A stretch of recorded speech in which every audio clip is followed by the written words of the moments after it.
Mis en place depuis maintenant 6 ans, le concours international contemporain J'aime Luc Art a pour objectif de sensibiliser les gens au domaine artistique tout en récoltant des fonds pour la lutte contre le cancer.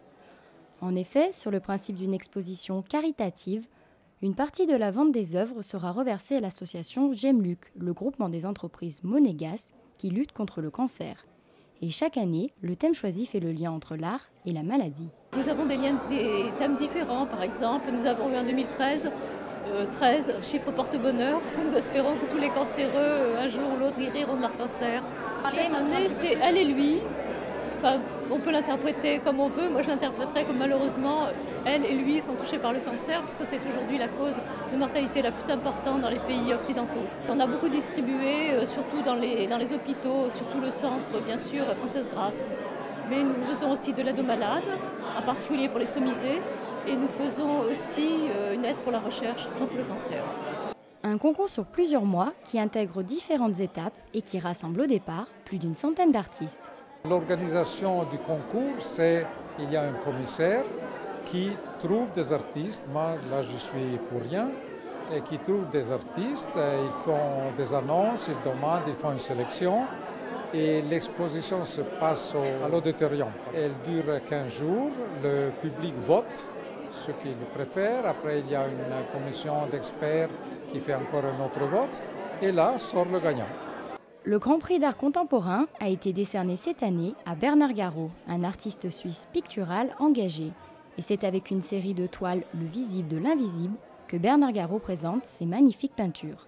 En tant qu'artiste, j'essaie d'amener, par un regard d'émotion, ce regard sur notre monde. Et je montre l'invisible du visible. Parce que les gens, ils voient que certaines choses, mais ils ne voient pas tout. Et des fois, on voit un objet, mais on ne voit pas ce qu'il y a entre deux. Il y a une énergie, il y a une émotion. Et en fait, pour participer à ça, je vais gratter des roches volcaniques, des sédiments marins que j'intègre dans mes... Donc mes tableaux sont faits avec des éléments totalement naturels.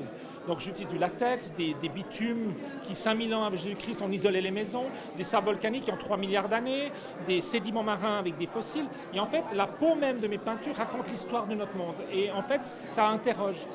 L'objectif final, c'est que la peinture amène à la pensée. Un heureux lauréat qui est d'autant plus fier de défendre cette association.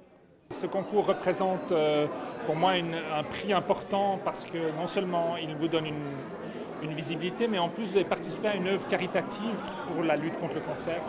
Et pour moi, c'est tellement important dans notre société aujourd'hui d'accompagner la pensée humaine et d'essayer d'aider son prochain. Et l'art fait partie de cette réflexion sur notre humanité. Et je pense que tant qu'il est possible de participer à ce genre de concours, sera ravi. Alors gagner le prix, évidemment, ça nous met en lumière et ça met en lumière cette lutte. Et j'en suis d'autant plus fier de pouvoir participer à cette solidarité, à la lutte pour des maladies qui sont incurables ou difficiles à guérir.